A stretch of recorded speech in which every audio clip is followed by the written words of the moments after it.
If you don't have compassion for other human beings, I promise you they'll feel that. I promise you, if when you're sitting to them and you're pitching them, or you're talking to them about your product or yourself, or you're even asking questions about them and their pictures they have around their office or whatever, they're going to know that you really don't give a shit about them, right? People feel that. Yeah. And they'll feel whether or not you have love and compassion for other human beings. So that number one is vital.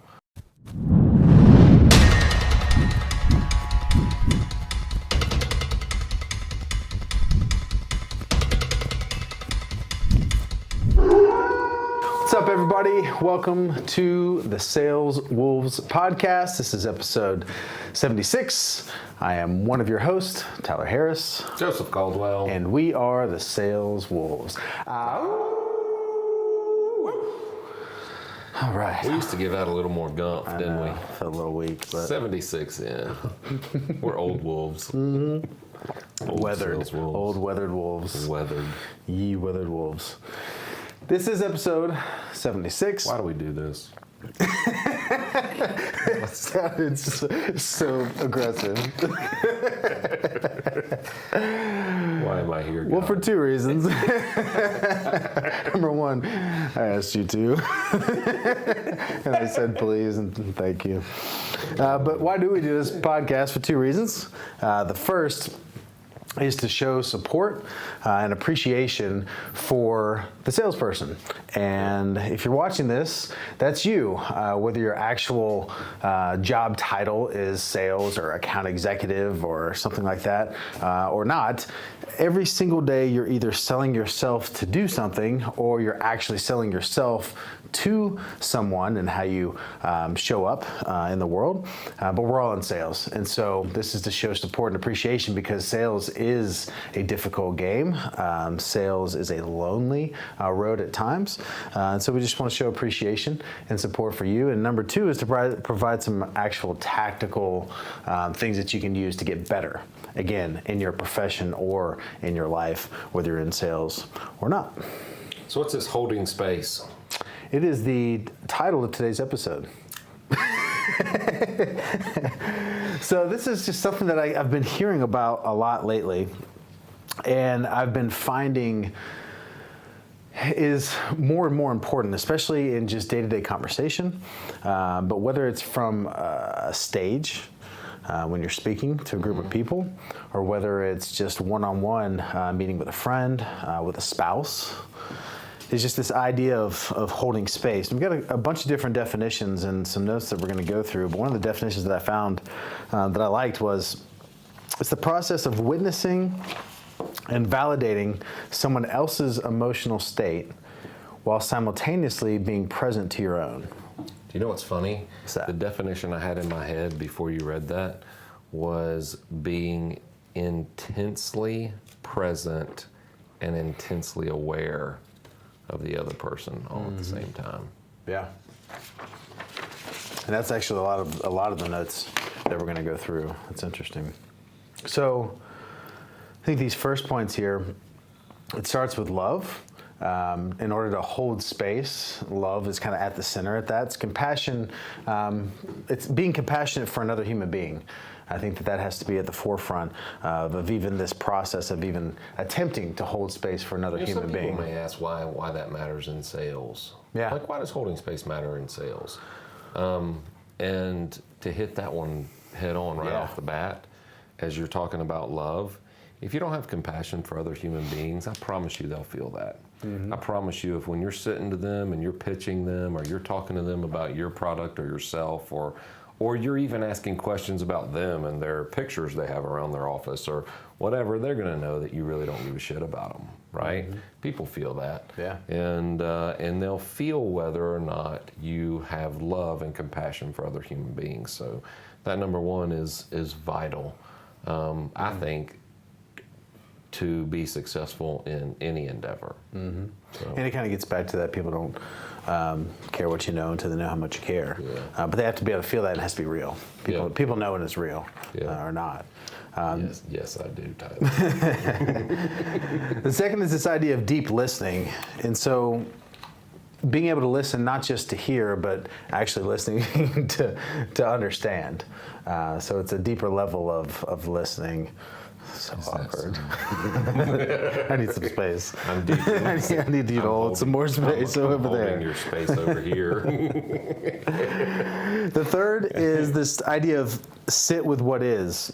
And so it's just being there with that person, not necessarily trying to change them or fix them. It's literally just being there. And one article that I read talked about creating this bucket, like this bucket that people can pour their emotions into, and not really trying to change anything, just trying to provide that bucket for them. So think about, we have a friend of ours that's gone through some pretty hard situation over the last couple of weeks, and that's one thing I've tried to do when I'm talking to her is just allow that emotion to roll out, and instead of trying to fix the situation, which you and I are both fixers, you know, whether that be good or bad, it's just allowing me to be a safe place for that person. You know, so.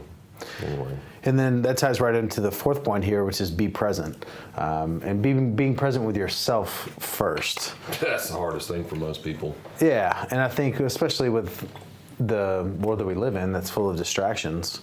It's hard for us to be present. Period. No less be present for someone else. And then the last, which is maybe the most important, is this idea of non-judgment. That you're creating a safe space.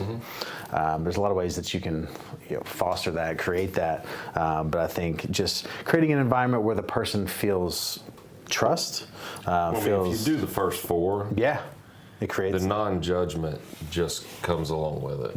You know, it's like, absolutely.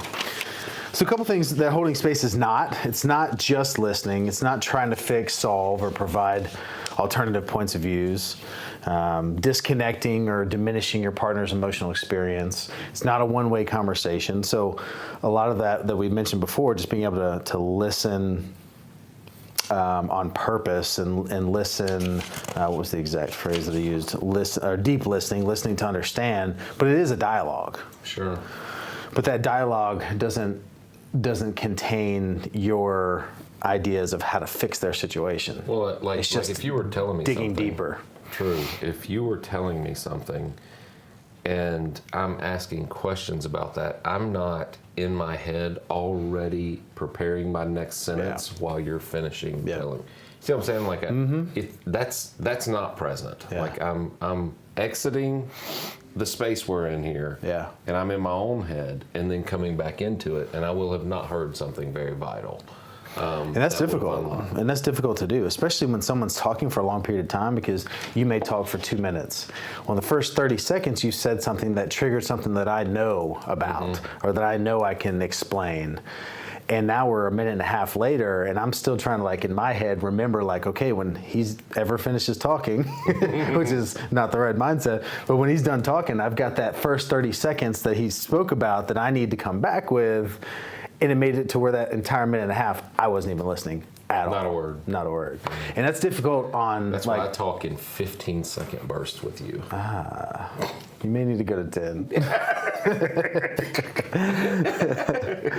I'm playing with you. So think of it this way. When you hold space, you're creating a container, let's talk about like that bucket, for the other person's emotions to come up, be seen without interference of your own, and then be released. So it's a place for them to be able to put their emotions, have those emotions be seen, like have you be able to witness those emotions. And validate them. Yeah, and then for them to just disappear. Because legitimately, emotions, when you can validate somebody's emotions, because it doesn't matter whether you would have felt whether them, you agree or not, or whether you agree with them, or whether you think that's the right emotion to have. That's what they're having. It's very real to them. So validating them and seeing it for what it is vital. Let's just jump right to that, because that's one of the biggest points that I got out of this validation. It says, let's make one thing clear, you don't need to agree with them to validate them. I thought that was such an interesting statement. The biggest trap people fall into when holding space is that they're looking for evidence to agree with before they feel like they can give validation. which I think can be one of the most difficult things in a conversation with someone that you don't necessarily agree with their viewpoints, or you don't necessarily agree with the issue that they're having or whatever they're struggling with, to still be able to validate, like I validate that that's what you're feeling. Like I validate that that's what you're going through. The other person needs to feel understood. So this means you have to take a different viewpoint, put yourself in their reality for a minute, and understand why they are thinking and feeling that way. And reflecting back their thoughts, feelings is the best way to do this. So again, you don't have to agree, you simply just have to understand. So that was super frustrating for you, Tyler, right? Is that what I'm hearing? What's that?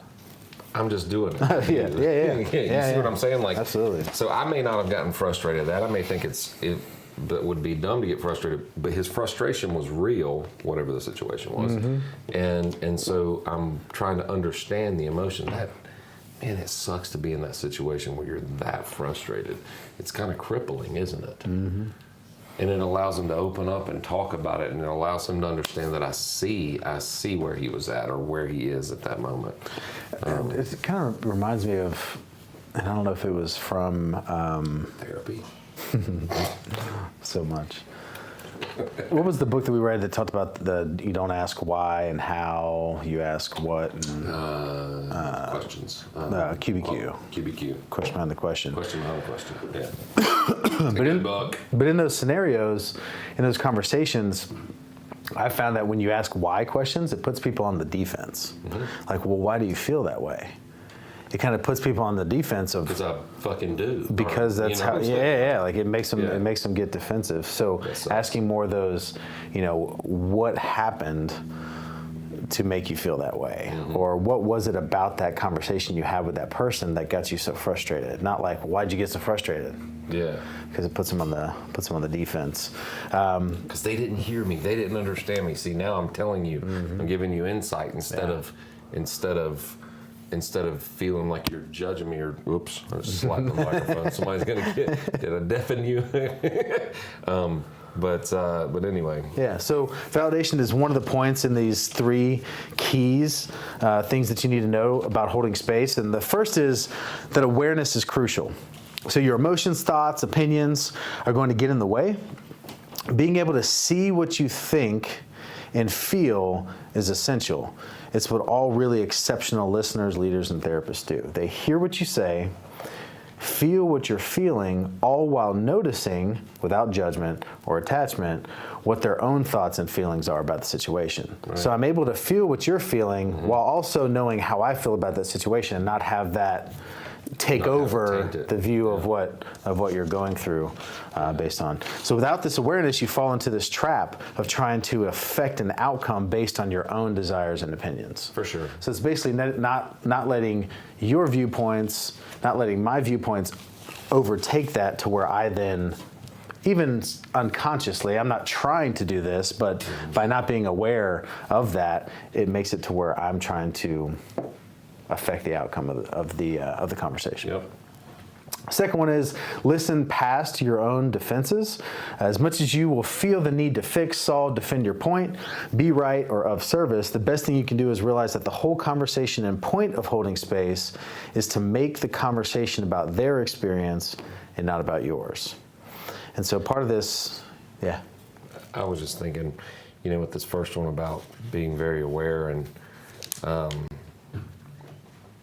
you have your thoughts, your mind, your will, your emotions, and those are what keep us from listening past our defenses. And I was just, in my head, I just saw like a word picture of like you're over there, and along this line right here is a big old fence that is my mind, my will, my emotions is right here. And as long as I can make that transparent enough so that I can walk through there, my awareness can go through there and visit yours without letting this fence stop me from connecting with you. And that has to do with listening past your defenses. Yeah. Interesting. That is interesting. So a lot of this is giving them permission.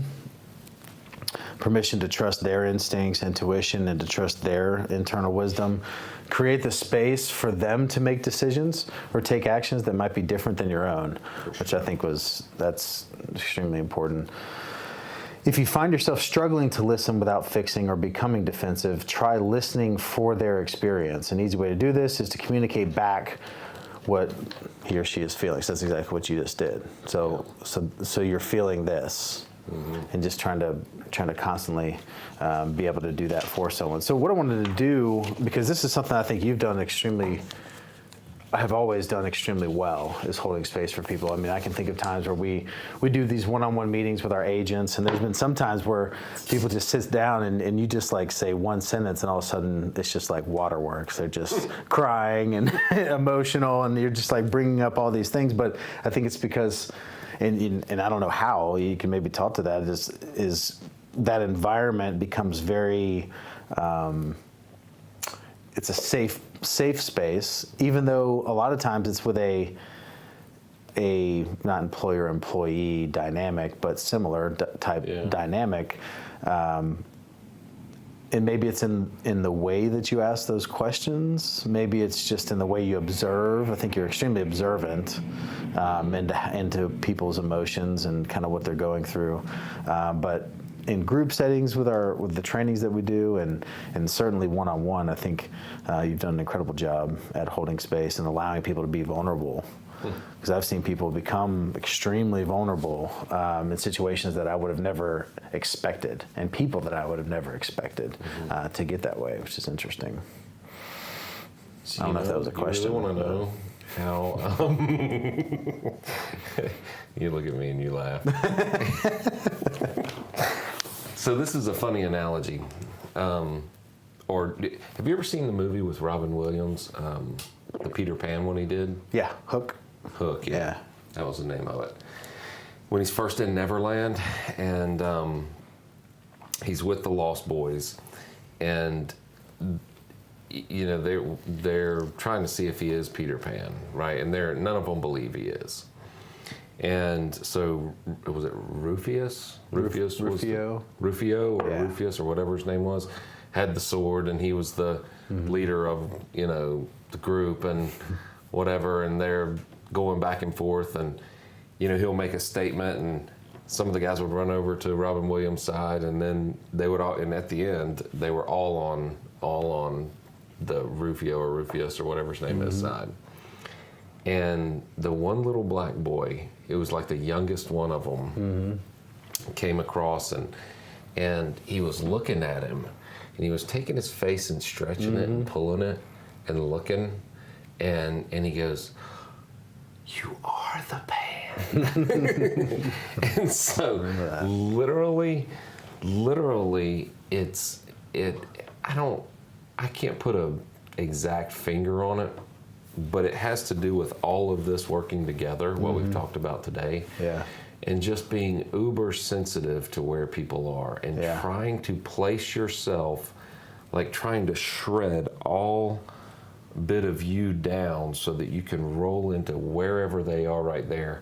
And most of the time it takes them talking for just a second or a couple minutes, and you can literally hear where they are, and it's almost like it becomes a picture, and you can start reading that picture. I don't know, it probably sounds weird, but that's kind of what happens. And sometimes it seems like it's those small, seemingly insignificant, like, so how are things going?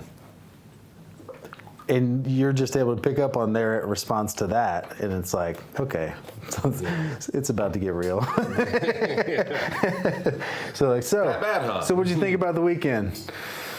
Well, okay, all right. Like, buckle your seatbelts.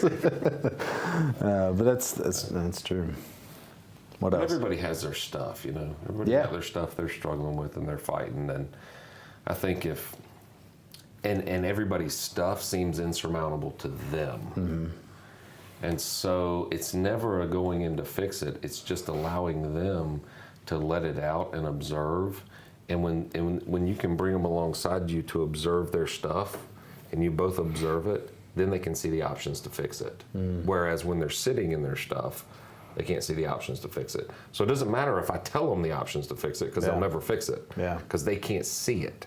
But if you get them to come out and let go of some of the emotions surrounding it, like we were talking about with Tom Shea this weekend, and you get them to observe what they're going through, then all of a sudden they come up with the options. Yeah. You know, they don't have to be my options. Yeah. It just has to be their options to move forward now, right? And so that's the goal for working with anybody like that one-on-one and talking through things. That moment with Jim was so surreal, profound, but just like what you're saying, having him have the ability to just talk through it. Yeah. And so it was on the vlog episode. We put on the vlog episode just that first moment before Tom said to cut the cameras. Yeah. But when he said about being depressed and about thinking about his funeral and about his legacy and about the fact that I just don't think anyone's going to show up at my funeral, and that's why I'm depressed. And then when Tom, it's so funny how the first thing he said was, I want everybody in here to forgive me up front. Okay, thank you for forgiving me. Great. Who cares? Yeah, who He's like, you don't care. That wasn't the issue. And he's like, I care. He's like, no, you don't care, but because if you cared really about that, then you would have already made a change. So that's not what's depressing you. The thing. So what's really depressing you? But you see how the emotion around that was masking the real issue. And that's what happens with people. Yeah. They come out with this, and you just have to, on that first gobbledygook, you have to be like, I'm sorry. That's not it. That sounds good, and our brains are hardwired to protect this issue down here that you really don't want to talk about, this fucked up shit that you didn't want to tell anybody. Yeah. You know, and I think that's just I think, so holding space is not allowing the first part. Holding space is being able to take it to the real problem, like you allow that giving them the part. opportunity. Of course. But then you show them, you spring them alongside you and be like, really, is nobody at your funeral really gonna be like, 'cause you're gonna be dead? You know what I'm saying? Sean Whalen did that to me when I was out there. Yeah. I told him what I wanted as a legacy, and he was like, really? And we just started getting real, you know. So absolutely. Anyway. So when I was met with Jonathan Parker yesterday, and we were talking about the fact. Who is that? The Art of Conversation. We had him on the podcast. Yeah. Good friend of mine. But we were going through some stuff in the Bible, and we talked about the fact that, like, just all the way back to Genesis 1, when he said, when it says that God made us out of His image. And so we talked about this idea of every person being an image bearer, and that if you look at people, anyone, whether they're Black, white, Hispanic, Muslim, like whatever, any person, no matter what they've done, where they've been, if you look at them as an image bearer, that they are imprinted with this image that God put in them, that it gives Him, and that was the encouragement, it was to give the ability to hold space for anyone, because there's people that you don't normally have conversations with that get to that level. But when you look at them as who they really are and who that they were created to be, that regardless of what exterior appearances and exterior actions and all that stuff, that if you look at them for who they actually are, then everyone deserves to have their space held for them, to be able to have those real conversations, to get to know those people and who they really are, what they're really going through. And not, especially in those situations, and not having the lens of, I'm going to fix them, having the lens of, I want to understand them. And I think that's what really this is all about. And it's just a different, if you really embody this idea of holding space for people, it just gives you a different lens that you view the world in, to me. And viewing every single person in it, because that you all of a sudden see every person, regardless of their background and regardless of everything about that person that you think you know, that they're a human that was made in the image of God, and likeness. And likeness, it's both. And there's something powerful behind that, I think. So yeah. I think so too. Yeah. So That's why I started praying to myself and thanking myself for the food that you didn't prepare. that I didn't prepare. Anyways, guys, that is a quick episode 76 on this idea of holding space. Hold space for someone today. Hold space. Or just hold Or just today. hold someone's space. All right. Thank you, guys. All right, guys. With that, I am Tyler Harris. Justice Caldwell. And we are the Sales Wolves. Ow!